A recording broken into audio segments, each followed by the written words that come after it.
বিসমিল্লাহির রহমানির রহিম। আসসালামু আলাইকুম, welcome to my new blog. তো অসুস্থতার সময় তো আর বের হওয়া হয়নি, আমরাই অসুস্থ ছিলাম।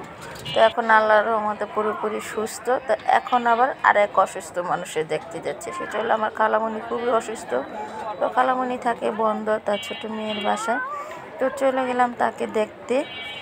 তো বন্দর চলে যাওয়ার জন্য গুদারা পার হতে হয়। তো এটা হলো নারায়ণগঞ্জ 1 নম্বর গুদারাঘাট। আমাদের বাসা থেকে তো আমরা 1 নম্বর গুদারাঘাট চলে গেলাম।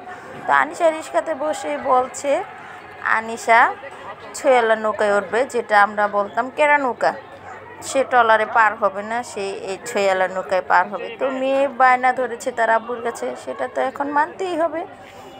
তো চলে গেলাম আমরা নৌকায় চড়তে, আর আমিও তো ফুল খুশি। তো ছোটোবেলায় তো যখন প্রাইমারিতে পড়েছি তখন তো আমরা নৌকা বাইস করে স্কুলে গেছি, কাদের নৌকা, কারা আগে যেতে পারবে স্কুলে।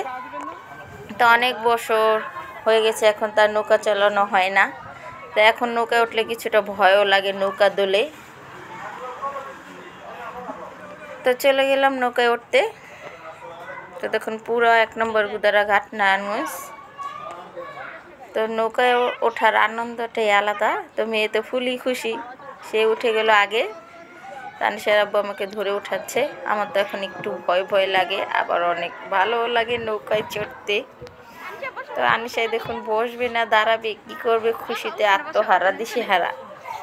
তা আবার একটু ভয়ও পাচ্ছে, নৌকা দুলছে সে কারণে। তো নদীর পানিগুলো তো এত ঠান্ডা। তো আনিশা বলছে আম্মু আমার ছবি তুলো। তো দেখুন সে পোজ দিয়ে বসে আছে, আর হাসান ভাই পুরোই ব্যস্ত, টেনশনে আছে, নৌকা দুলছে। তো আর আমরা দাঁড়িয়ে রয়েছি। তো আনিশাও আসলো, আমাদের দুজনের মাঝখানে দাঁড়িয়ে আছে যে নৌকা তো দোলছে। ভয় পাচ্ছি, কিন্তু আবার নৌকায় ওঠার অনেক শখ। তারপর দেখুন জীবনের নৌকা দোলে হেল দুলে পাল তুলে, মনেরও মাঝ নিয়ে চিপে চিপে মন সাগর ভেসে যাব গানে গানে। নৌকায় উঠলে এই গানটা মনে পড়ে। খুবই ভালো লাগলো। শুক্রবার একটু ঘোরা হয়ে গেল, নৌকাতে চড়া হয়ে গেল, আর খালামণিকেও দেখে আসলাম। কিন্তু খালামণির ভিডিও করা হয়নি, ও বাসায় গিয়ে। খালামণি অসুস্থ, এর মাঝে যদি আমি ভিডিও করি ব্যাপারটা কীরকম না, তাই আর খালামণির ভিডিও নিইনি। তো ভাবলাম নৌকায় ভ্রমণ করলাম, ঘুরলাম, সেটাই আপনাদের সাথে শেয়ার করি। তো পানিগুলো এত ঠান্ডা, আমি পাচ্ছি না ঝাঁপ দিই নদীতে।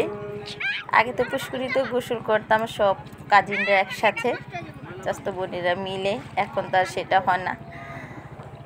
তো আমার তো মনে হচ্ছে আমি ঝাঁপ দিয়ে পড়ে যাই, সেটা তো পারলাম না। তো আর কি করব, আর ভাল লাগছে না। তো কিনারে এসে বসে পানিগুলো নাচ্ছি, আর আনিশার আব্বুকে ভিজিয়ে দিচ্ছি।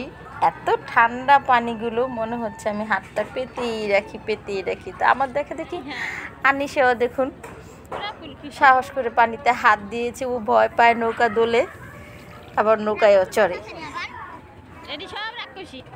তো খুবই ভালো লাগলো। তো কিছুক্ষণের মধ্যে এসে পড়লাম বন্দর গুদারা ঘাটে। তো কতক্ষণের মধ্যে সময়টা যেন শেষ হয়ে গেল। তা আনন্দের সময় বেশিক্ষণ থাকে না, সেটা জানাই সবার। তো কি করার, এখন তো নৌকা যখন চলে এসেছে, নদী পার হয়ে গেছি, নেমেই যেতে হবে।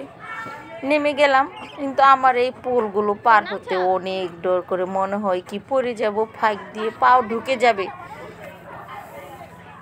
তারপরও ডরে বাঁশ ধরে যাচ্ছি। তো এসে পড়লাম ঘাটে। এখন আবার রিস্কায় চলতে হবে বোনের বাসায় যেতে হলে, কদম গোসল ডিগ্রি কলেজের পাশে বোনের বাসা। তো আনিশা দেখুন ফুল মুডে, এখনও সেই ছবি তোলার মুডে। তো দেখুন এতক্ষণ নৌকা আমাদের পার করেছে, এখন নৌকাকে ডাঙ্গায় টেনে উঠাতে কত মানুষ লাগে। তো নৌকা চড়তে খুবই ভালো লাগে। তো এখন ঘাটে উঠে যাব হাঁটতে। তো আনিশা এই প্রথমে বন্দর ঘাট দিয়ে আসছে, আমরা তো সকলেই বন্দর 5 নম্বর ঘাট দিয়ে পার হই। তো আনিশা ফার্স্ট টাইম এই ঘাটে দিয়ে পার হচ্ছে আমাদের সাথে। আনিশা তো এই ঘাটে প্রথম আসলো। তো এসেই দেখে মেলার মতন চারপাশে দোকান বাজার। তো ফলের দোকান, কসমেটিকের দোকান, খেলনার দোকান, অনেক খাবারের। তানিশা মনে করছে মেলা, তো এটা তো আর মেলা না। তানিশা কি কিনবে পাগল হয়ে যাচ্ছে। তো এখন তো কেনার সময় না, এখন আমরা বোনের বাসায় যেহেতু চলে যাব। তানিশা দেখে তো পুরো পাগল। তো এখন আবার রিস্কায় উঠতে হবে, মিশুকে উঠবো। তো আপনারা সকলে আমার খালামণির জন্য দোয়া করবেন, আমার খালামণি যেন তাড়াতাড়ি সুস্থ হয়ে যায় আল্লাহর রহমতে, আপনাদের দোয়ায়। তো খালামণির কথা তো বললামই, ভিডিও করা হয়নি। তো আজকে আমার এই ভিডিওটা কেমন হলো, শুক্রবারের ঘোরা, নৌকা চড়া, তো অবশ্যই আমাকে কমেন্ট বক্সে কমেন্ট করে জানাবেন। আর আপনারা সকলে সুস্থ থাকুন, ভালো থাকুন। আজকের জন্য এখান থেকেই বিদায় নিচ্ছি। আল্লাহ হাফিজ। Subscribe my channel.